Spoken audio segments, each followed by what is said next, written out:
Bienvenidos. Wow, qué buen volumen tenemos hoy. Me alegro de ver a algunos hermanos que hacía días que no veíamos. Bienvenidos. Y me alegra que tú también te hayas conectado online, así que el Señor te bendiga a ti también. Qué bendición poder estar juntos una vez más aquí hoy. El Señor me ha bendecido hoy con el Salmo 136.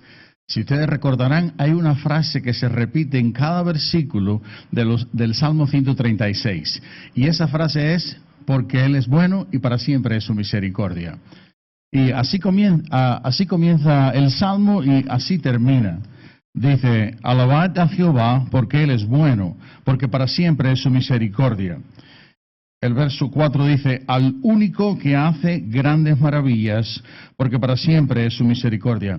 En cada uno de estos versículos dice que la misericordia de Dios es para siempre sobre nosotros, sobre el mundo, sobre nuestros familiares, sobre cada persona. Y anteriormente el salmista está diciendo, mirad, bendecid a Jehová, vosotros todos los siervos de Jehová, los que estáis en la casa de Jehová, los que estáis por las noches, alzad vuestras manos al santuario y bendecid a Jehová. Y el salmista nos anima a bendecir a Dios porque Él es bueno y porque para siempre es su misericordia. Y el salmista nos anima a cantar cántico nuevo al Señor. Jesús nos animó a adorar a Dios en espíritu y en verdad. Y hermanos, vamos a cantar ahora dos canciones. Una de ellas no pude conseguir la letra. Por mucho que me esforcé, no había una versión que tuviese la letra de la canción. Pero creo que ustedes la conocen, yo te diré la letra. Es una canción de Marcos Witt. Y dice así, alegre, muy alegre, alegre es el pueblo cuyo Dios es el Señor. Alegre, muy alegre, alegre es el pueblo cuyo Dios es el Señor. Entonces una de las estrofas dice, Él es el Dios de mi salvación, Él es Señor de toda la creación. Es grande en justicia y eterno en su verdad, me alegraré en su fidelidad. Y otra estrofa dice así, su redención me trajo libertad. En su perdón encuentro sanidad. Es digno de alabanza, le daré mi adoración. Y esa frase es el espíritu con el cual yo creo que debemos cantar, hermanos. Él es digno de alabanza, le daré mi adoración. Me alegraré en su salvación. Ahora vamos a cantar estas dos canciones que van a preparar nuestro corazón para recibir la palabra del Señor. Pero cantemos, pero también adoremos en nuestro espíritu. Cantemos, pero también alabemos al Señor de corazón. Vamos a adorarle. ¿Por qué? Porque Él es bueno y porque para siempre es su misericordia. Porque estamos aquí porque Él es bueno. Estamos aquí porque su misericordia es buena. Tenemos bendición porque Él es bueno y porque para siempre es su misericordia. Así que vamos a alabarle de todo corazón con estas dos canciones.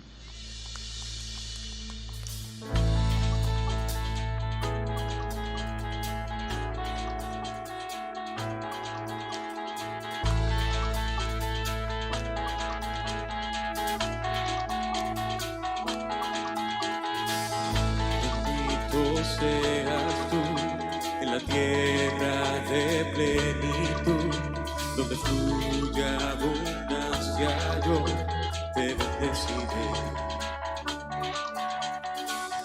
Bendito seas tú en el tiempo de sequedad, en momentos de soledad, te bendeciré. Cada bendición que me des, te alabaré. Y en el valle más oscuro, siempre te diré, bendito sea el nombre del Señor, bendito seas tú. Bendito sea el nombre del Señor, bendito tu glorioso nombre, oh Dios.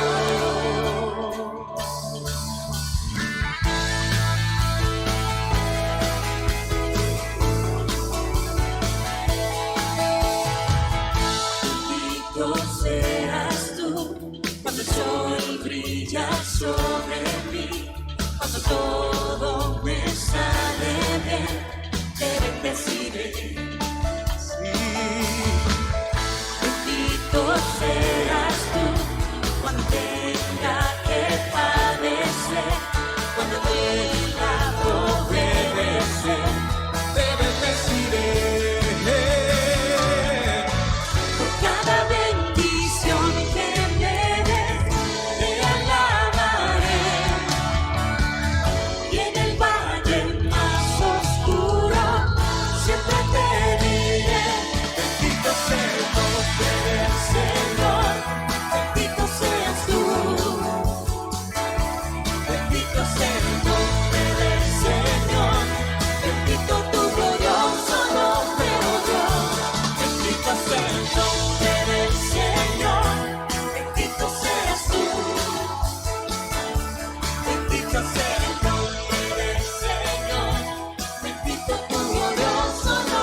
Cada bendición que me des, te alabaré. Y en el valle más oscuro, siempre te diré. Bendito sea el nombre del Señor, bendito seas tú. Bendito sea el nombre del Señor, bendito tu glorioso nombre, oh Dios. Bendito sea el nombre del Señor, bendito seas tú. Bendito sea el nombre del Señor, bendito tu glorioso nombre, oh Dios. Tú quitas y tú das, tú quitas y tú das. Mi corazón dirá, bendito seas tú. Tú quitas y tú das, tú quitas y tú das. Mi corazón dirá, bendito seas tú. Levantaos, bendecid al Señor. Que se oiga la alegría en este lugar.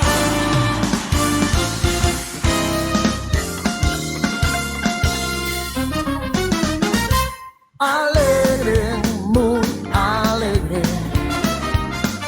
Alegre es el pueblo, cuyo Dios es el Señor. Alegre, muy alegre. Alegre es el pueblo, cuyo Dios es el Señor. Alegre, muy alegre. Alegre, alegre es el pueblo, cuyo Dios es el Señor. Alegre, muy alegre. Alegre es el pueblo, cuyo Dios es el Señor. Él es el Dios de mi salvación, es el Señor de toda la creación. Es grande en justicia y eterna es su verdad. Me alegraré en su fidelidad. Alegre, muy alegre es el pueblo, cuyo Dios es el Señor. Alegre, muy alegre. Alegre es el pueblo, cuyo su redención me trajo libertad. En su perdón encuentro sanidad. Es digno de alabanza, le daré mi adoración. Me alegraré en su salvación. Alegre, muy alegre. Alegre es el pueblo, cuyo Dios es el Señor. Alegre, muy alegre. Alegre es el pueblo, cuyo. ¿Cuántos están alegres?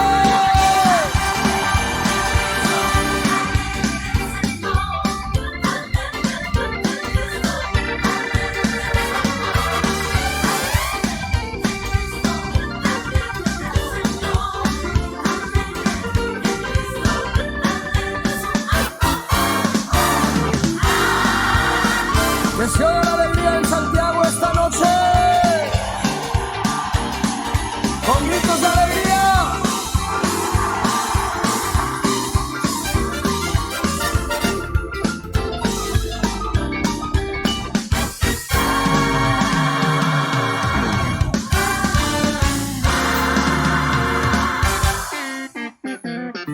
Alegre, muy alegre.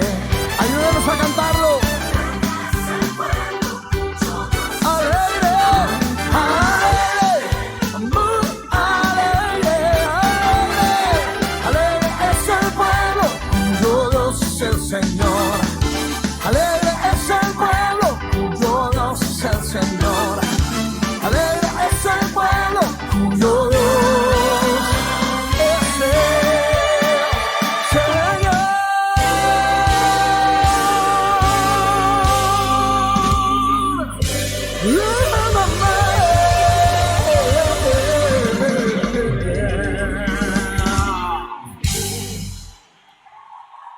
¿Tengo sonido? Ok. Muy bien, wow, qué canción más bonita. Alegre es el pueblo cuyo Dios es el Señor. Y créanme que nosotros tenemos tantas razones por las cuales estar alegres. El cristiano es la persona en el mundo que más razones tiene para estar alegre, para estar gozoso, para estar bendecido. Así que qué bendición que hemos encontrado al Señor, o mejor dicho, qué bendición que el Señor nos encontró a nosotros y trajo alegría a nuestros corazones. Si tienes una Biblia ahí, quisiéramos abrirla a Mateo capítulo 5. Abre ahí tu Biblia, Mateo capítulo 4, o ahí al principio del capítulo 5. Y vamos a tener el pasaje ahí abierto porque vamos a leer varios pasajes en Mateo capítulo 5. Mateo es el Evangelio del Rey. Y aquí Mateo nos va a presentar a Jesús como el Rey de Reyes y el Señor de Señores. Pero hoy vamos a aprender otro aspecto de la vida de Jesús. Así que si tienes ahí tu Biblia en Mateo capítulo 4, vamos a abrirla y dejar ahí la Biblia abierta en Mateo capítulo 4 para cuando nos llegue el momento de leer. Comienzo esta tarde con una pregunta muy práctica y es: ¿en qué invertimos nosotros nuestro tiempo? ¿En qué invertimos nuestro tiempo? Donde nosotros ponemos nuestro tiempo, ahí se nos fue nuestra vida. Donde nosotros ponemos nuestro tiempo, nos deja saber lo que es importante para nosotros. Bueno, no pensemos en nosotros, vamos a pensar en Jesús y vamos a hacer la pregunta en referencia a Jesús. ¿En qué invirtió Jesús su tiempo? ¿En qué invirtió Jesús su vida?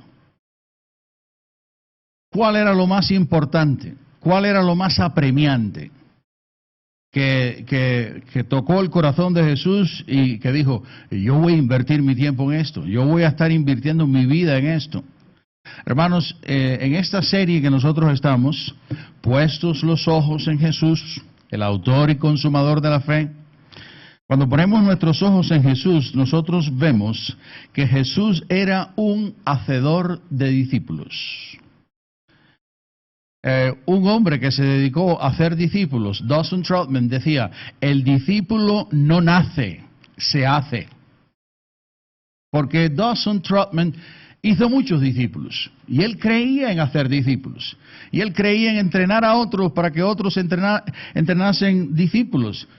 Más o menos lo que Pablo le dijo a Timoteo, ¿lo recordáis? Lo que has oído de mí, ante muchos testigos, esto encarga a hombres fieles que sean idóneos para enseñar también a otros.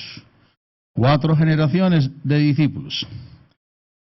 Como hacedor de discípulos, Jesús quiere, en primer lugar, quiere hacer pescadores de hombres. Vamos ahí a tu pasaje en Mateo 4, que es un pasaje que ya estudiamos, pero vale la pena leerlo una vez más, donde vemos que en este pasaje Jesús llamó a 4 hermanos.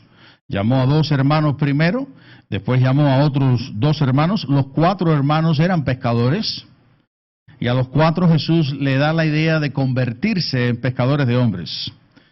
Ya estás ahí en Mateo 4, verso 18, dice: andando Jesús junto al mar de Galilea, vio a 2 hermanos, Simón llamado Pedro, y Andrés su hermano, que echaban la red en el mar, porque eran pescadores.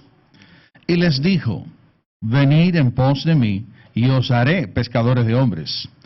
Ellos entonces, dejando al instante las redes, le siguieron. Verso 21. Pasando de allí, vio a otros 2 hermanos, Jacobo, hijo de Zebedeo, y Juan su hermano, en la barca con Zebedeo su padre, porque remendaban sus redes, y los llamó. Y el próximo verso, no lo vamos a leer, pero dice que dejaron al instante las redes que estaban remendando, dejaron al instante a su padre y siguieron a Jesús. A estos 4 hombres, Jesús, que eran pescadores, a estos que eran pescadores profesionales, que vivían de la pesca, les dijo: venid en pos de mí y yo os haré pescadores de hombres. Y yo creo que de ahí saca la frase Dawson Trotman: os haré. El discípulo no nace, sino se hace. ¿verdad? Nadie nació sabiendo, todos tuvimos que aprender a leer, a escribir, las matemáticas, ¿verdad? La persona no se nace con cultura, uno adquiere cultura. Y así es con el discipulado. No nacemos siendo discípulos, sino que Jesús nos hace discípulos. Y la razón por la cual Jesús quiere hacer pescadores de hombres es para salvar al mundo. La razón por la cual Jesús quiere hacer pescadores de hombres es para que estos hombres lleven las buenas noticias a las 4 esquinas de la tierra, este, oeste, norte y sur, todos los países de la tierra.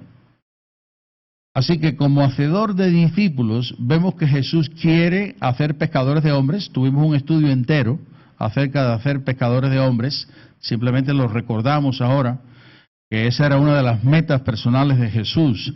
Esa era una de las cosas en las cuales Jesús dijo, voy a invertir tiempo en esto, voy a invertir mi vida en esto, en hacer pescadores de hombres. Como hacedor de discípulos, en segundo lugar, Jesús quiere obreros. Jesús quiere obreros. Jesús quiere trabajadores. Y para esto vamos a ver un pasaje muy bueno aquí en Mateo 9, así que unas hojas ahí. A tu mano derecha, Mateo capítulo 9, quiero que llegues a este pasaje, este es muy bueno, donde nos habla acerca del ejemplo de Jesús y donde vemos este grito de oración de Jesús: quiero obreros, quiero obreros, quiero gente que trabaje para el reino. Mateo 9, 35 al 38, dice así el verso 35, recorría Jesús todas las ciudades y aldeas, enseñando en las sinagogas de ellos y predicando el evangelio del reino y sanando toda enfermedad y toda dolencia en el pueblo. 36. Y al ver las multitudes, tuvo compasión de ellas, porque estaban desamparadas y dispersas como ovejas que no tienen pastor. Entonces dijo a sus discípulos: a la verdad la mies es mucha, mas los obreros pocos. Rogad pues al Señor de las mies que envíe obreros a sus mies. En este precioso pasaje vemos en el verso 35 que Jesús era un trabajador incansable. Al científico le preguntaron, ¿cuál es el secreto del éxito? 99% perspiración y 1% inspiración. ¿Sabes lo que es perspiración, verdad? Sudar. 99% de trabajo y 1% de inspiración. Jesús era un trabajador incansable. Dice que recorría todas las ciudades y aldeas, enseñando en las sinagogas de ellos, predicando el evangelio del reino y sanando toda enfermedad y toda dolencia en el pueblo. Recorría Jesús. ¿Cómo recorría? A pie.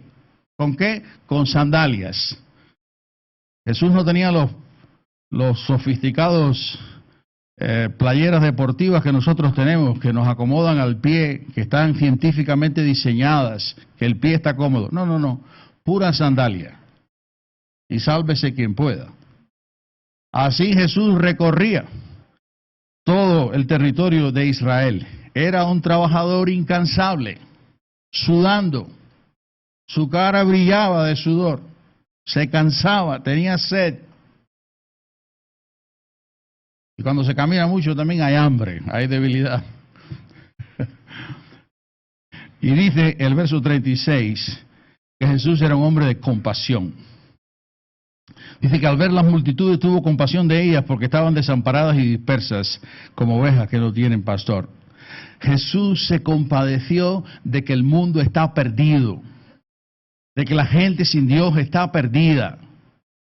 Jesús se compadeció porque Él sabe que el infierno es real y que el cielo es real. Jesús se compadeció de las personas porque las vio perdidas.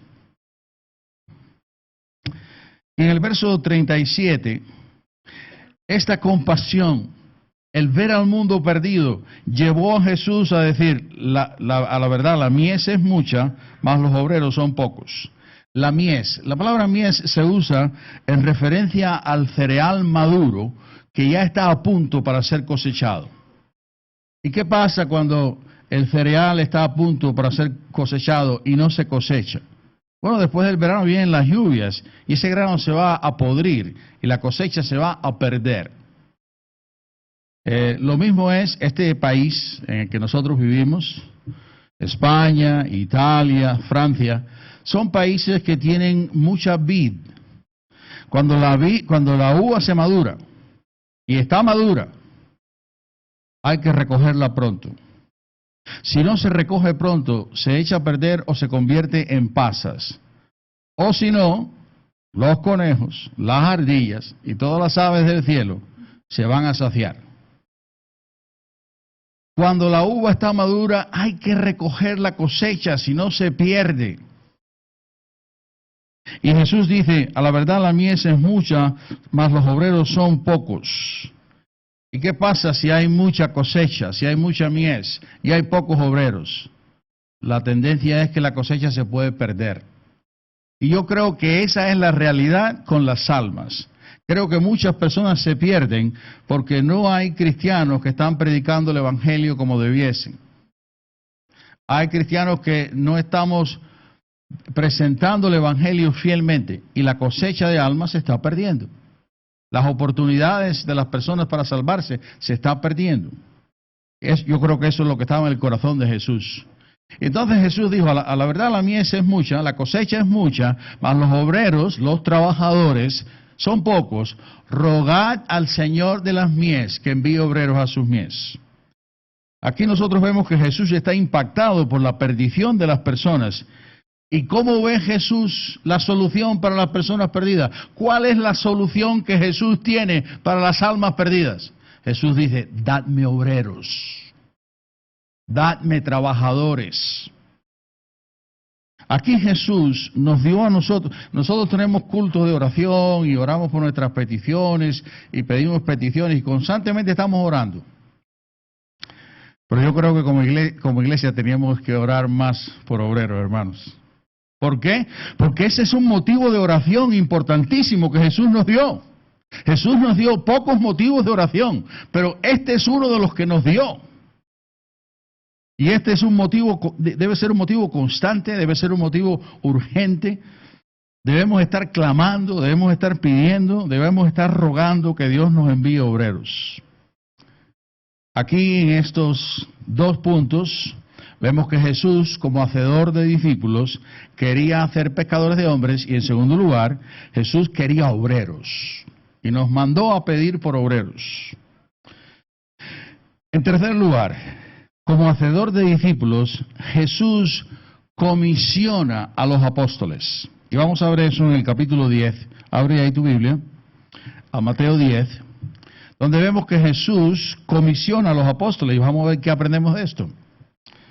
Mateo capítulo 10, vemos que aquí Jesús le da autoridad a los apóstoles y los envió a trabajar para el reino. Los envió a trabajar para Dios. Los envió a predicar, a sanar, los envió a bendecir al pueblo, lo mismo que Jesús hacía. Jesús primero les dio el ejemplo y ahora Jesús le da el encargo, le da la comisión de ir a hacer lo mismo que le han visto a él hacer. Ya estáis ahí, Mateo 10, vamos a leer los versos 1 al 8. Dice así: entonces, llamando a los 12, nótese, este trabajo es para los 12. Entonces, llamando a sus 12 discípulos, les dio autoridad sobre los espíritus inmundos para que los echasen fuera y para sanar toda enfermedad y toda dolencia. Los nombres de los apóstoles son estos. Primero, Simón, llamado Pedro. Nótese el énfasis que hace Mateo al listarle el nombre de los apóstoles. Dice, de los apóstoles, primero, Pedro. Él hace ese énfasis. Ok, seguimos. Los nombres de los apóstoles son estos. Primero, Simón, llamado Pedro, y Andrés, su hermano, Jacobo, hijo de Zebedeo, y Juan, su hermano. Los 4 primeros que vemos que Jesús llama en Mateo. 3, Felipe, Bartolomé, Tomás, Mateo, el publicano, Jacobo, hijo de Alfeo, Lebeo, por sobrenombre Tadeo, Simón el cananista, y Judas Iscariote, el que también le entregó. Verso 5. A estos 12 envió Jesús y les dio instrucciones diciendo, por camino de gentiles no vayáis, y en ciudades samaritanos no entréis, sino id antes a las ovejas perdidas de la casa de Israel. Y yendo, predicad diciendo, el reino de los cielos se ha acercado. Sanar enfermos, limpiar leprosos, resucitar muertos, echar fuera demonios. ¿De gracia recibisteis? Dad de gracia. Aquí Jesús envía a sus 12 discípulos con autoridad espiritual para sanar, para echar fuera demonios, para bendecir. Y Jesús le dio a estos 12 la oportunidad de servir, la oportunidad de ministrar, la oportunidad de trabajar, la oportunidad de bendecir a otros. Y en el proceso que ellos estaban haciendo eso, Jesús los estaba entrenando para el futuro. Jesús los estaba preparando para cosas mayores. ¿Cómo se aprende a cocinar? Cocinando. ¿Cómo se aprende a caminar? Caminando. ¿Cómo se aprende a pescar? Pescando. ¿Cómo se aprende a predicar el Evangelio? Predicando el Evangelio. ¿Cómo se aprende a servir a Dios? Sirviendo a Dios. Jesús los envía porque Jesús no creía en tener una escuela bíblica. Ay, vengan todos los días de 9 de la mañana a 2 de la tarde y vamos a estudiar teología de lunes a viernes. Jesús no creía en eso. Jesús creía en caminar con Él, que le vieran su ejemplo y después Él lo enviaba en diferentes trabajos. Jesús instruía sobre el trabajo. Jesús hacía discípulos sobre la marcha. Y esa es nuestra misma filosofía aquí, en esta iglesia, para ayudar a los hermanos a crecer espiritual. Tú creces a medida que obedeces. Esa frase suena bien. Tú creces a medida que obedeces. Tú creces a medida que tú ministras. Tú creces a medida que tú trabajas para el Señor. Ese era el estilo de Jesús de hacer discípulos. Quiere decir, no tienes que saber toda la Biblia, no tienes que saber mucha teología. Lo poquito que tú sabes, practícalo. Y sígueme. Y Pablo sabemos que tenía un estilo muy parecido. Ser imitadores de mí, así como yo de Cristo. Mirad mi vida, imitadme. Yo estoy imitando a Cristo. Ahora, ¿por qué Jesús envía a estos 12? ¿Por qué les da la oportunidad de ir y bendecir al pueblo? En primer lugar, porque Él sabe que el mundo está perdido. En segundo lugar, porque Jesús mismo tenía misericordia de los perdidos. En tercer lugar, porque Jesús sabía que la mies era mucha y los obreros eran pocos. Y en cuarto lugar, Jesús los envía porque quiere hacer de ellos pescadores de hombres. Jesús los envía porque los quiere entrenar. Jesús los envía porque los está preparando para que cuando Él no esté, ellos sean los apóstoles que comiencen la iglesia en Hechos 2. Y Él les llama apóstoles. Interesante, la palabra apóstoles viene del griego apostolos y significa enviado. Apostolos, enviados. Los apóstoles son enviados al mundo. ¿A dónde los envió? Y me seréis testigos en Jerusalén, en Judea, en Samaria y hasta lo último de la tierra. Jesús los envió hasta lo último de la tierra. En Mateo 28, Jesús los envía a hacer discípulos de todas las naciones. Conocemos ese precioso pasaje. Ir y hacer discípulos a todas las naciones, bautizándolos en el nombre del Padre y enseñándoles que guarden todas las cosas que os he mandado. Y he aquí yo estoy con vosotros todos los días hasta el fin del mundo. Jesús los envió. Marco nos dice, id por todo el mundo y predicar el Evangelio a toda criatura. Mateo nos dice, hacer discípulos de aquellos que están creyendo en todas las naciones. Queridos hermanos, tú y yo también somos un apóstol. No en el sentido apostólico de que teníamos autoridad para hacer milagros, no en ese sentido. Pero somos apóstoles en el sentido que a nosotros también Jesús nos ha enviado al mundo como les envió a ellos. En ese sentido, tú y yo somos enviados. El Señor nos ha enviado a predicar el Evangelio a toda criatura, todos los creyentes. Debemos de tener ese celo y ese fuego. Bueno, hemos visto 3 cosas acerca de Jesús. Ahora yo quiero que aprendamos de un hacedor de discípulos ciertas cosas. Lo primero que yo quiero que aprendamos de Jesús como hacedor de discípulos era que Jesús era un siervo de Dios. Jesús era un obrero del Señor. Él mismo estaba buscando obreros, pero él mismo era el primer obrero. Jesús era evangelista. Jesús era trabajador personal. Se acercó a aquella mujer samaritana que había tenido 5 maridos y el quinto no era ni marido de ella. Aquella mujer era un desastre sexualmente y moralmente. Jesús no la condena. Jesús la anima, le habla del don de Dios, la ama, la acepta tal cual. Jesús se sentó con ella en el pozo. Jesús era un trabajador personal. Era evangelista, era trabajador personal, era pescador de hombres, era discipulador. Estaba invirtiendo tiempo con personas constantemente. Era un siervo de Dios. Lo segundo que podemos aprender de un hacedor de discípulos es que él era intencional. Y este punto es importante. Jesús era intencional. Los españoles dicen el refrán, ¿verdad? No das puntadas sin hilo. Jesús no daba puntadas sin hilo. Jesús se acercaba a personas con la intención o el propósito de ayudarles a ser salvos. Jesús se acercaba a personas con el propósito o con la intención de ayudarles a crecer espiritualmente si ya eran salvos. La misma comisión que Él da en Mateo 28, de predicar el Evangelio y de hacer discípulos, Jesús lo está haciendo.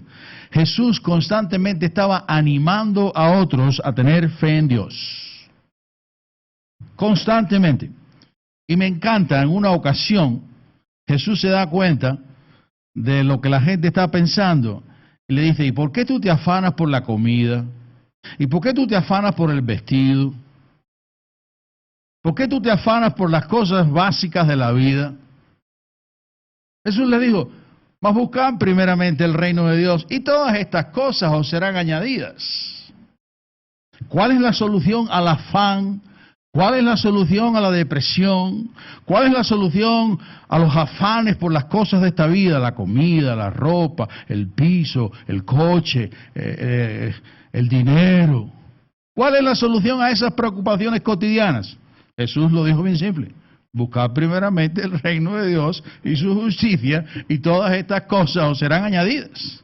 Esa es la solución al afán, poner a Dios primero, buscar primeramente el reino de Dios. Así que nosotros vemos que Jesús usó las necesidades básicas de la vida para decirle a las personas, lo que tú necesitas es buscar primeramente a Dios. Hay una frase que yo vengo diciendo últimamente en estos días, porque Dios me ha golpeado con esa verdad.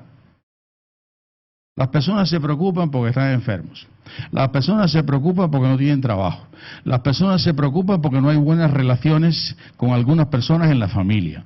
Las personas se preocupan por esto y por aquello. Hermanos, nosotros no tenemos problemas económicos. Lo que tenemos es un problema espiritual. Nosotros no tenemos problema de relaciones. Lo que tenemos es un problema espiritual. Nosotros no tenemos problemas humanos, en realidad lo que tenemos es un problema espiritual. En realidad lo que necesitamos es a Dios en nuestras vidas y poner nuestra fe en Él. Y Él dice que si le ponemos, que si le ponemos primero y buscamos su reino, todo nos será añadido. Así que yo veo personas alrededor mío con tremendos problemas y yo pienso para mí, él piensa que tiene un problema de relacional, que no se puede relacionar con su hijo, que su hijo es un rebelde, que su hijo no le escucha, que está triste, y piensa que ese es su problema. No, su problema es espiritual. Lo que necesita es a Dios en su vida, que le va a ayudar con eso y con todo lo demás. Lo que necesitamos es buscar primeramente el reino de Dios y su justicia y todo nos será añadido. Jesús era intencional. Jesús tenía el propósito y la meta de salvar al mundo. Jesús tenía el propósito y la intención y la meta de levantar obreros. Y ahora yo te hago una pregunta práctica, para ti y para mí. ¿Con quién estás tú pasando tiempo para ayudar a esa persona a aceptar a Cristo? En otras palabras, tiempo evangelístico. ¿Con quién estás pasando tu tiempo para ayudar a esa persona a aceptar a Cristo? Y la otra pregunta, práctica para todos nosotros, es: ¿con quién estamos pasando tiempo para ayudar a esa persona a crecer espiritualmente? ¿Con quién estamos pasando tiempo? Cuando mis niños eran pequeños, Charis está aquí presente, todas las noches antes de acostarnos teníamos lo que llaman algunos el altar familiar. Nosotros le llamamos los devocionales familiares. Y antes de acostarnos, con los niños leíamos una historia de la Biblia y después orábamos. Y enseñamos a nuestros niños a orar, y oraban todas las noches. Charis oraba como una campeona. Y cuando Charis se ponía a orar, por todo lo que veía oraba: Señor, gracias por la muñeca, Señor, gracias por la silla, Señor. Y yo le decía: Mayra, cierre el armario, porque todo lo que ella veía, oraba por ello, porque era una niña. Pero desde pequeñitos, todas las noches, nosotros teníamos la historia bíblica y orábamos y pasábamos un tiempo con Dios como familia. Sé que Charis y Tobías están haciendo lo mismo con sus niños. Todas las noches antes de acostarse, la historia bíblica y la oración. Y cuando a mí me ha tocado acostarle, ellos me dicen: abuelo, la historia bíblica. Y algunas veces le he puesto a dormir la siesta y la historia bíblica, quiere decir 2 veces. Está a la siesta y por la noche. Y sé que hay muchos padres cristianos que están pasando tiempo intencional con su familia, con el altar familiar, hablando de las cosas del Señor, compartiendo versículos. Sé que hay muchos padres cristianos que están pasando tiempo intencional de calidad con sus hijos y con sus familias, o para que sean salvos o para que crezcan espiritualmente. Sé que hay muchos padres en esto. Y nosotros, está bien que seamos intencionales con nuestra familia, porque nuestros primeros discípulos, ¿quiénes son? Nuestra familia, ¿verdad? El que no provee para los suyos y mayormente para los de su casa, ha negado la fe y es peor que un incrédulo. Eso habla en cuanto a la economía, pero podríamos aplicarlo secundariamente a lo espiritual. Si yo no soy fiel en buscar la salvación de mi familia, si yo no soy fiel en proveer crecimiento espiritual para mi familia, he negado la fe y soy peor que un incrédulo. Pero queridos hermanos, Jesús pasó más tiempo haciendo discípulos fuera de su familia que con su familia. Jesús levantó mucho más discípulos fuera de su familia que en su familia. Claro que nosotros vemos que cuando Cristo resucitó, toda su familia estaba reunida. En aquellos 120, su madre y sus hermanos, hubo un cambio de corazón. Vieron que el hermano Jesús era Dios hecho hombre. Así que su familia fue ganada a última hora. Pero nosotros no solamente debemos dedicarnos a levantar discípulos en nuestra familia, sino también fuera de nuestra familia. Fuera de nuestra familia, porque hay un mundo perdido allá afuera. ¿Qué aprendemos de Jesús como hacedor de discípulos? Número 1, era un siervo de Dios. Número 2, era intencional. Y en tercer lugar, Jesús invirtió su vida en personas. Yo hago una pregunta. ¿Qué es nuestra vida? Nuestra vida está compuesta de minutos, de horas, de días, de semanas, de meses y de años. Eso es nuestra vida. Nuestra vida es tiempo. Estoy escuchando noticias: fulano famoso murió a los 68 años. Fulano famoso murió a los 72. Este atleta famoso murió a los 45. ¿Qué es nuestra vida? Nuestra vida es una acumulación de tiempo. Minutos, horas y días. Eso es nuestra vida. Nuestra vida es tiempo. Y Jesús invirtió su vida, Jesús invirtió su tiempo en personas. Jesús pasaba tiempo con personas para que las personas fuesen salvos. Y este punto es muy importante. Invertir nuestro tiempo en personas. La Biblia dice que la heredad de Dios es ¿qué cosa? Es su pueblo. La herencia de Dios no es un terreno, no es una finca. La herencia de Dios no es millones en el banco. La herencia de Dios es su pueblo. Lo que más valora a Dios es su pueblo. ¿Cuánto vale la vida de tu hijo? ¿Cuánto vale la vida de tu hija? No tiene precio. Debe ser lo más importante para un padre, sus hijos, la vida de sus hijos, la salud de sus hijos, ¿verdad? Eso nos enseña lo importante que es invertir tiempo de calidad espiritual en personas, comenzando con nuestra familia y saliendo de nuestra familia. En esta iglesia, hermanos, en todo el mundo, hermanos, en todas las iglesias del mundo, la necesidad del momento es que necesitamos obreros. Necesitamos obreros. Yo lo he dicho aquí otras veces. ¿Cuáles son los ministerios más importantes que nosotros tenemos como creyentes? Ministerio número 1, predicar el Evangelio. Ministerio número 2, hacer discípulos de esos que están creyendo. Esa es la gran comisión de Mateo 28. Ese es el gran encargo que Jesús nos dio, porque Jesús ama al mundo y Jesús quiere que el número mayor de personas se salven. Y la salvación de las personas mañana depende de los obreros que tengamos hoy. De las personas que van a creer en Torrejón como en Cristo como su Salvador, depende de los obreros que tengamos hoy. Depende de los trabajadores espirituales que tengamos hoy. Así que, ¿cuáles son los dos ministerios más importantes de la ICB? Predicar el Evangelio y hacer discípulos. Todos los demás ministerios son importantes. Todos los demás son importantes, pero los que le dan sentido a la iglesia, los ministerios que le dan propósito a la iglesia, Jesús los dijo claramente en Mateo 28. Ir y hacer discípulos. Todos los ministerios son importantes, pero el ministerio más urgente es ver a una persona aceptar a Cristo, porque están perdidas. Y lo más importante en la vida de una persona es que tenga la seguridad de su salvación. Jesús dijo, ¿de qué le vale al hombre si ganare a todo el mundo y perdiere su alma? ¿De qué le vale al hombre ser famoso en este mundo, tener dinero, tener gente que, ¿verdad?, que le reconozcan? ¿De qué le vale al hombre ganar al mundo si perdiere su alma? Hoy vi la foto de dos dictadores y el artículo decía, estos dos dictadores cuando les dio por pasarse por políticos y se quitaron el uniforme militar y se pusieron una corbata.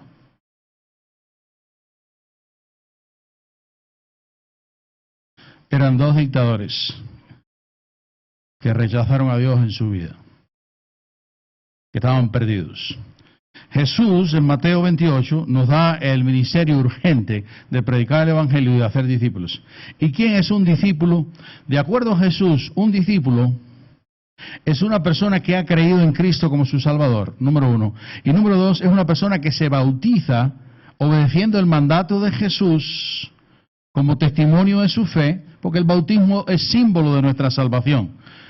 ¿Verdad? Me sumergen en el agua y me sacan, y eso es símbolo que yo morí con Cristo y que yo he resucitado con Él y que tengo vida eterna. El bautismo tiene un significado precioso y Jesús ha mandado a todos los creyentes a bautizarse.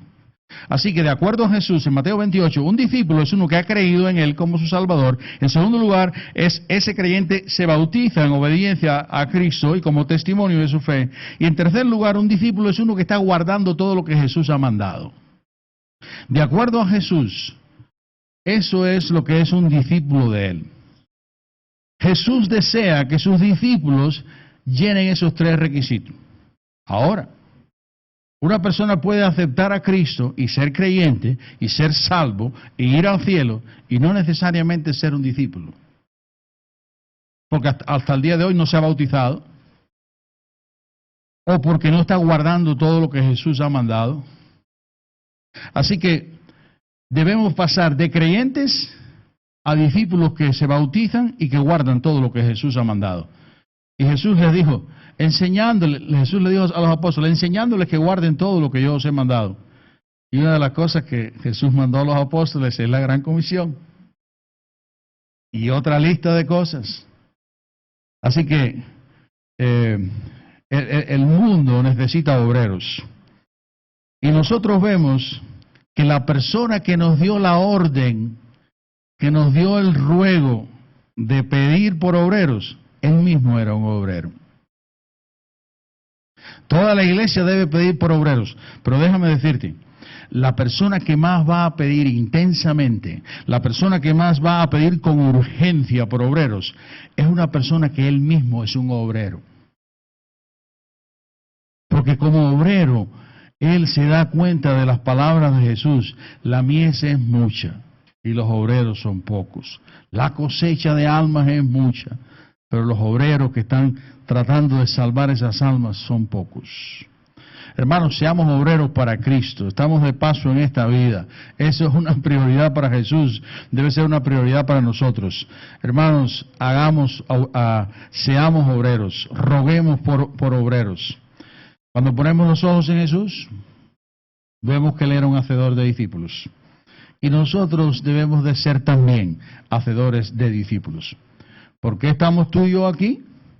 Tú y yo somos el resultado de fieles siervos de Dios, de fieles discípulos que nos llevaron a Cristo, nos presentaron el Evangelio, nos cuidaron, nos mimaron, nos amaron, hasta que aceptamos a Cristo y después comenzaron a ayudarnos, nos enseñaron las 4 señales de crecimiento, leer la palabra diariamente, orar diariamente, congregarse todas las semanas y practicar lo que tú estás aprendiendo en la Biblia. Nos enseñaron las 4 señales de crecimiento, nos encaminaron, nos cuidaron, nos mimaron. Primero nos ganaron y después nos discipularon. Y por eso estamos tú y yo aquí. Así que hermanos, estemos inspirados por el amor y el trabajo de otros, y nosotros también seamos trabajadores del Señor, amén. Seamos obreros fieles del Señor, invirtamos nuestro tiempo en personas como Jesús, amén. Yo sé que todos los que estáis aquí habéis dado testimonio de haber aceptado a Cristo, pero yo no sé, a lo mejor tú estás online y tú te has agregado hoy y yo no te conozco y a lo mejor ahí en lo profundo de tu corazón tú no estás seguro que si mueres esta noche vas al cielo. Si ese es el caso tuyo, tú estás online y tú no has recibido a Cristo como tu Salvador personal, ahora mismo yo quiero que tú hagas una oración ahí en tu corazón y que tú le digas a Dios, Dios, yo no lo entiendo todo, pero entiendo que tú me amaste, que Jesús murió y pagó y perdonó todos mis pecados, fue sepultado, resucitó. Yo acepto a Jesús como mi Salvador ahora mismo. Yo confío en Jesús, que Él murió para salvarme. Dile a Dios esa oración ahí mismo donde tú estás. A lo mejor tienes a alguien en casa, ¿verdad? Bueno, ahí en tu mente habla con Dios. Y dile, Señor, no lo entiendo todo, recibo a Cristo como mi Salvador. Confío de todo corazón que Él pagó todos mis pecados. La promesa de Dios, si tú haces eso, es el que cree en el Hijo, tiene vida eterna. Dios te salva ahora mismo y te da la salvación para siempre. Qué bueno es Dios, ¿verdad? Comenzamos diciendo porque Él es bueno y porque para siempre es su misericordia. Y Él es bueno y Jesús vino a salvarte. Vamos a escuchar esta canción y vamos a dejar que el Señor toque nuestros corazones. Vamos a bendecir al Señor mientras cantamos. Amén.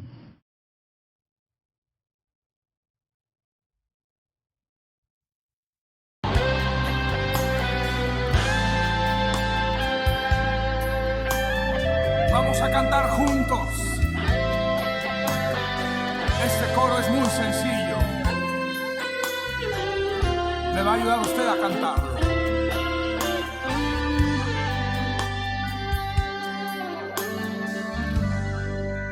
Al que está sentado en el trono,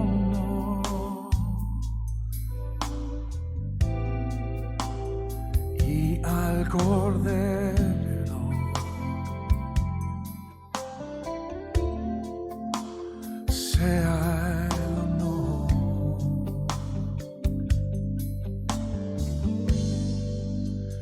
sea la gloria, sea la honra, sea el dominio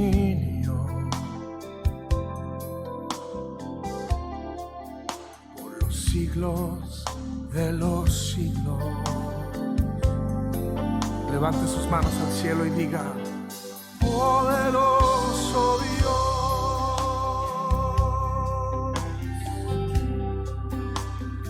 poderoso Dios,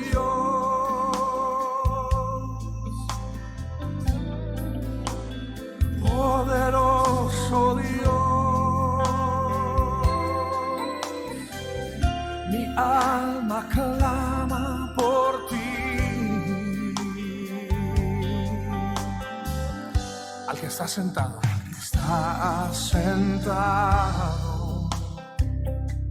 en el trono,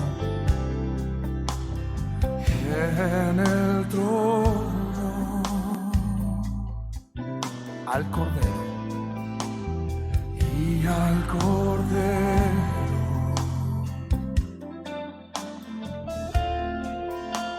Sea el honor,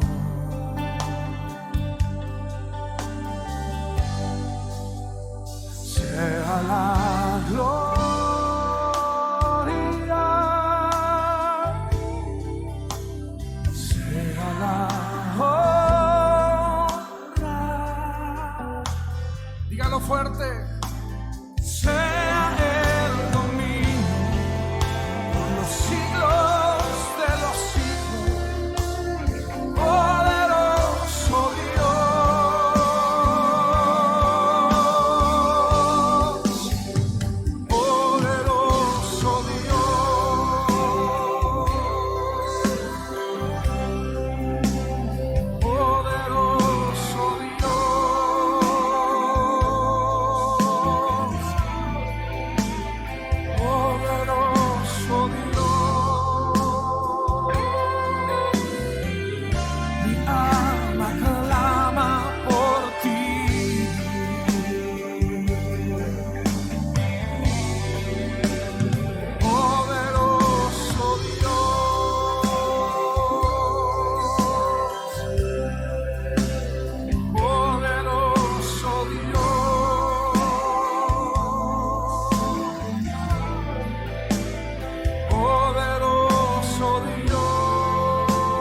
Muy bien.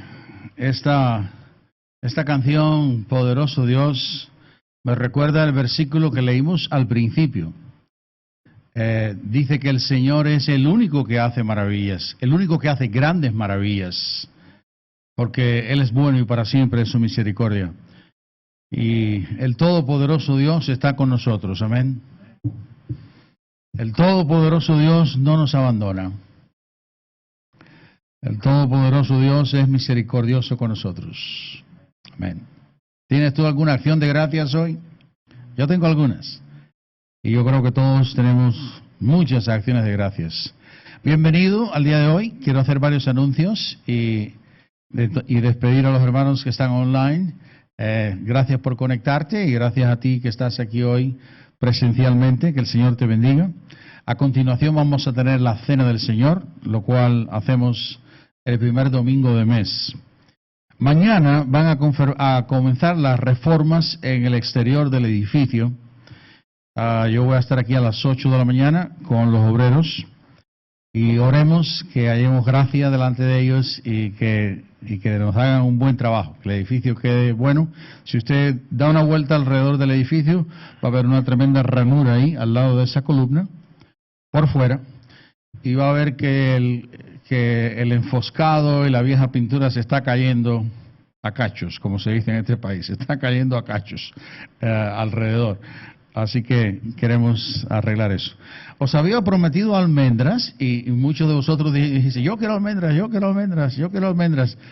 Y estaban esperando, ¿no?, las almendras. Y bueno, creo que erais como 6 de vosotros, pero yo traje más de 6 bolsas. Así que si alguien se anima a última hora y quiere almendras, pues hasta hoy traje 10 bolsas. Así que si alguien quiere almendras, después voy a pedir voluntarios, 2 o 3 voluntarios, nos vamos a acercar ahí a mi coche y vamos a traer todas las bolsas. Y todos los que quieran almendras se las llevan. Ellas ya han pasado por el sol, están bastante secas y han estado en la cabaña recibiendo ahí calor, pero quedan muy ricas si usted las pasa por la sartén unos pocos minutos porque se queman enseguida. Como 1 minuto y medio a fuego medio con un poquito de aceite de oliva y después le pone un poquito de sal y son las almendras más deliciosas que usted ha probado en su vida. Por lo menos esa es mi impresión con estas almendras. Son orgánicas, no abono, no nada, con el sol que el Señor le da y la lluvia que el Señor le da. Así que tenemos almendras después. El próximo jueves vamos a tener una reunión especial. Necesito 2 voluntarios ahora para repartir estos apuntes. Quiero que llevéis estos apuntes a casa. A ver, 2 voluntarios que vengan aquí al frente, por favor. El primer voluntario reparte este grupo de hojas, 1 a cada persona, y el segundo voluntario reparte esta segunda hoja, porque son 2 hojas. Quiero que os llevéis eso a casa, que lo miréis.